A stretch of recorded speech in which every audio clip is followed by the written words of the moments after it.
নমস্কার, জয় জগন্নাথ, রাধা কৃষ্ণ, হরে হরে। তো আমরা রয়েছি দুদিন দীঘাতে। দেখতে পাচ্ছ এখন রয়েছি দীঘার মন্দিরে বসে। তো আমি এই প্রথমবার এলাম দীঘাতে। তো এসে দেখলাম যে খুব সুন্দর পরিবেশ এবং চারিদিকে একদম পরিষ্কার।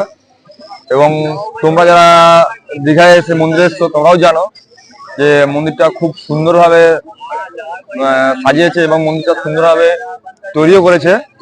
তো পাশের দিকে ভিউ আছে, পিছন দিকে ভিউ গুলো আছে এবং এখানটার এবং পরিষ্কার রাখার দায়িত্ব সম্পূর্ণ আমাদের।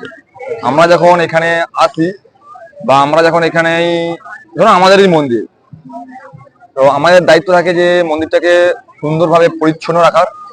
তো এটা সবাইকে আমি অনুরোধ করব, যারা যারা মন্দিরে এসছো বা মন্দিরের বাইরেও রাস্তাঘাট তো পরিচ্ছন্ন রাখার জন্য সবার কাছে আবেদন করব।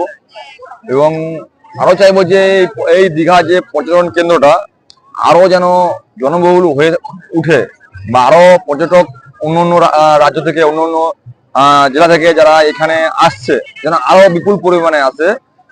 সেটাকেও আমরা মুখ্যমন্ত্রীকে বলবো যে লক্ষ্য রাখতে বা এটাকে চেষ্টা করতে, যাতে আরো জনসংযোগ হয় বা আরো যারা আছে পর্যটক যারা আসছে আরো আসুক এবং ইচ্ছা প্রকাশ করুক যে ওখানে দীঘাতে যেতে হবে। যেমন আমরা দেখেছি পুরীতেও অসংখ্য লোক, তো এখানেও যাতে অসংখ্য ব্যাপারটা থাকে। আমাদের মেন সবথেকে কথা বড় কথা হচ্ছে যে এটা পূর্ব মেদিনীপুরে আমরা মুখ্যমন্ত্রীকে পেয়েছি। তো পূর্ব মেদিনীপুরকে সুন্দরভাবে এবং স্বচ্ছভাবে রাস্তাঘাট থেকে শুরু করে এবং মানে প্রতিটা জায়গায় স্বচ্ছভাবে বা সম্পূর্ণ নিরাপদে এবং পুরো রাজ্যটাকে নিরাপদে রাখার জন্য অনুরোধ করব। এবং দেখতে পাচ্ছ যে আজকে যে আমার ফার্স্ট আমি ভিজিট করেছি, তো যেটা দেখলাম যে প্রচুর অসংখ্য লোক। এটা কিন্তু আগে যখন দীঘাতে আমরা আসতাম যে দীঘার ঢেউ খেতাম এবং রুমে চলে যেতাম, কিন্তু এখন পুরো সম্পূর্ণ আলাদা হয়ে গেছে। যে দেখলাম যে যত লোকই এসছে প্রায় 90% 80% লোক এখানে আমাদের যে মন্দিরটা এই চত্বরে অসংখ্য হাজার হাজার লোক। সে পাশে পিছনটাও দেখবো, তোমাদেরকে দেখার চেষ্টা করবো ভিডিওর মাধ্যমে।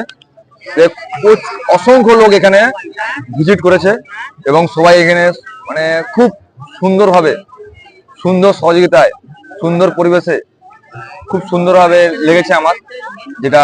এবং কিছু কিছু জায়গায় দেখতে পাচ্ছ বাগান টাইপের করা আছে, সেখানে প্রবেশ নিষেধ। সেগুলোও খুব ভালো লাগছে। পুরো নিচে ঘাস, উপরে এবারে ফুলের গাছ কিছু যদি এখানে অ্যাটাচমেন্ট করা যায়, ফুলের গাছ কিছু লাগানো যায় আরো সুন্দর লাগবে। তো নমস্কার, আমি এই বলে আমার একটা ছোট্ট বক্তব্য আমি তোমাকে শেয়ার করলাম। আর যদি ভিডিওটা ভালো লাগে থাকে প্লিজ শেয়ার করো আর কমেন্ট করো। তো আমার যদি কোনো ভুলে থাকে সেটা তোমরা কমেন্ট করে বলো। তো নমস্কার, জয় জগন্নাথ।